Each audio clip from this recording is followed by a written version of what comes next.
Tous les dimanches, on mangeait vite, mes parents fermaient la boulangerie et je partais avec mes copines vite à Aldérichave. Voilà, je cherchais le nom.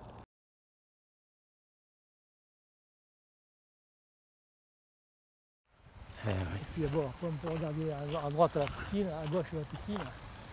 Et là, ça a changé drôlement. Ah ouais. Là, il y avait le gymnase là dessus. Un effort de mémoire pour reconnaître. Extraordinaire, c'est vrai. Pour reconnaître les villes.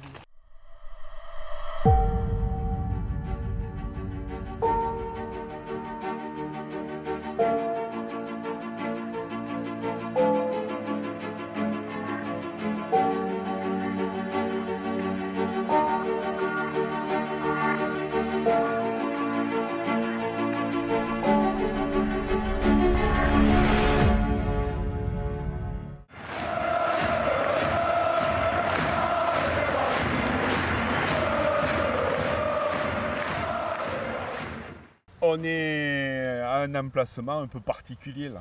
Il faut faire un effort de mémoire. Oui, il faut arriver à retrouver, pour retrouver les comment se situait cet endroit-là. C'était presque le désert là. Après le stade, il n'y avait plus rien.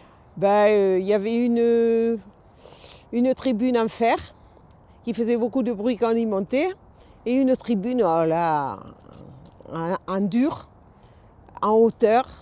Mais on n'était jamais là-dessus. Nous, on était toujours sur la main courante. Comme ça, on suivait les évolutions du match.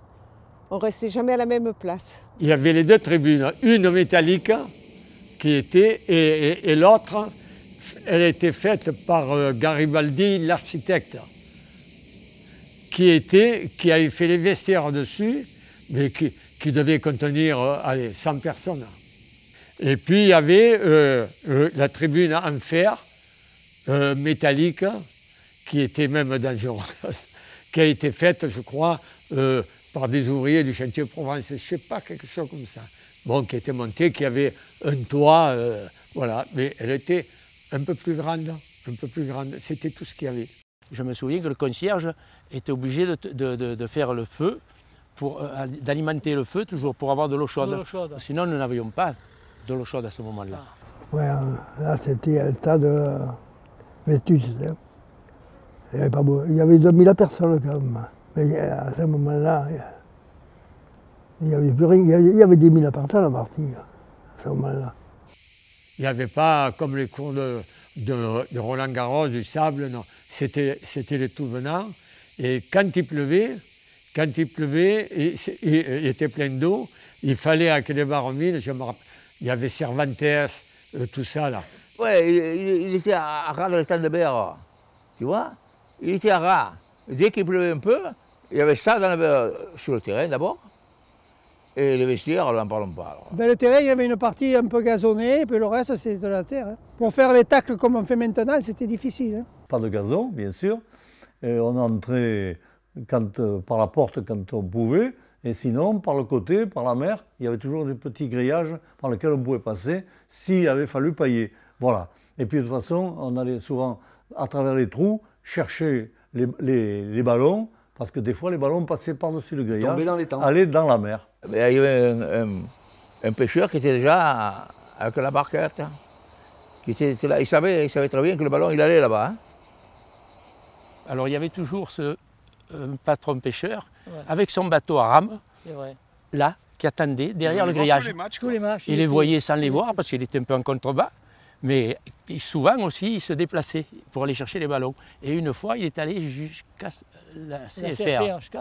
Et il a fallu qu'il revienne contre le vent, à la rame. Et on avait rehaussé le grillage du bord de mer 3 fois mais dans le temps, c'était les grands coups de pied.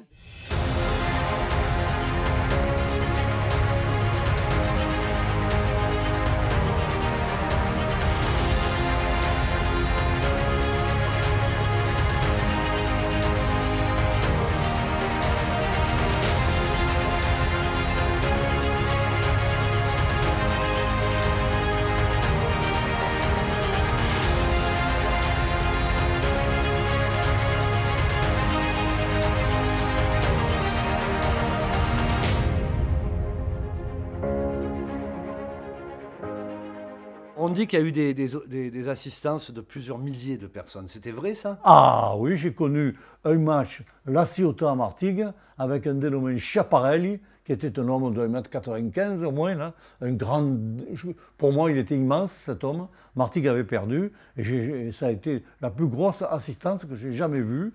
Et à la fin, une des belles bagarres aussi entre Ciotadins et Martégot. Assez amusant parce que le Paul Omar étant de La Ciotat. Le stade de Javre, j'ai joué quelques fois dessus. J'ai fait même des tournois de 6, je me suis marqué à Martigues. À Chaves, le lundi de Pâques, il y avait le tournoi de 6 Interbar, il y avait 1500 personnes, tout le monde, c'était formidable. Jusqu'à 9 h du soir, tu faisais la finale. Mais le plus petit match à l'époque de PHA, je me rappelle un match contre le CO Bérois de fin de saison, pratiquement rien, il y avait quand même 800-900 personnes. Il y avait la main courante qui à l'époque c'était en béton, les barrières. Ouais, c'était en béton. Les gens étaient sur 3 ou 4 rangs, il y en avait assis tout autour. C'était Wembley pour nous. On était en permanence là. Moi j'habitais dans la rue là et on prenait le ballon et on allait au stade à Chaves. Hein. C'était pas de barrière, pas de stabilisé, on était pas de douche, c'était ça fait rien, on était là. Et moi quand j'ai joué mon premier match, je suis monté sur le banc et il y avait un petit fenestron comme ça je me rappelle. Hein. Et il y avait les types, ils étaient montés dans les poteaux. Il y avait 3000 personnes là. Et je commençais à voir les jambes qui faisaient comme ça, moi. J'avais 16 ans. Oh. Mais dès que je suis rentré, j'ai tout oublié. Allez, on y va. Voilà. On a fait 5023 entrées payantes. Ça, c'était contre Marignane. Je dois avoir contre Marignane. Je dois avoir peut-être, vous trouverez peut-être cet article-là dans mon classeur, je ne sais pas. C'est possible. C'était la folie. Il y a eu du monde partout sur les toits. Oui, sur les toits, en Évoritte, là. Puisque c'était des baraquements allemands, du temps de l'occupation. Et là, le concierge habitait là à ce moment-là. Alors là, si vous avez vu les 5000 spectateurs qu'il y avait à Derry-Chavre, magnifique. Il y a celui en Coupe de France, je crois, contre Bastia. Parce qu'il avait neigé à Martigues, c'était tout blanc, c'est rare, donc ça... Et les dirigeants du foot étaient venus chez mes parents, qui avaient la boulangerie, donc chercher de la cendre pour marquer les terrains, pour marquer le terrain, pour que ça se voit sur la neige. Et voilà, donc ils sont partis avec des seaux, je ne me souviens pas très bien qui y avait, mais ils sont partis avec des seaux. Ah, qu'est-ce qu'il faisait froid! Oh là là, il faisait froid.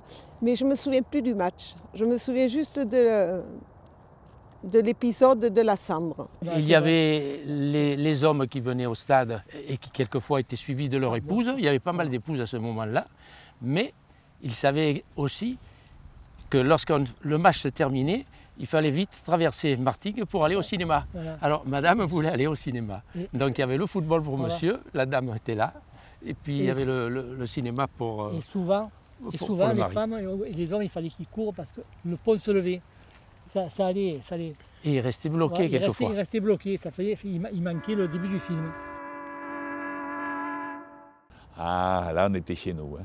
Là, croyez-moi, quand nous sommes partis à Turcan, qui était un stade magnifique, on avait une nostalgie de Chaves. Parce qu'on était près des joueurs, on était bien. Oui, mais le stade lui-même pour jouer... Ah non, il fallait y passer. On ne saurait jamais monter en première division avec ce stade. Mais moi, c'est un peu de la nostalgie. Hein.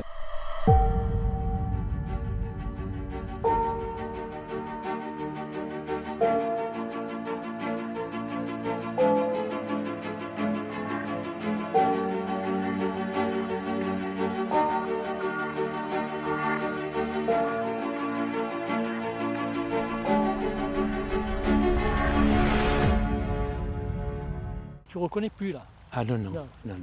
Ici il y avait des caniers. Oui, les caniers, c'est ça. C'était marécageux. C'est vrai. Très marécageux. C'est vrai, on venait avec... Et Martigues avait terminé, et le village se terminait au boulevard du 14 juillet. Mais on n'était pas malheureux. Non, pas du tout. On avait des parents aimants, c'était le cas. C'est vrai.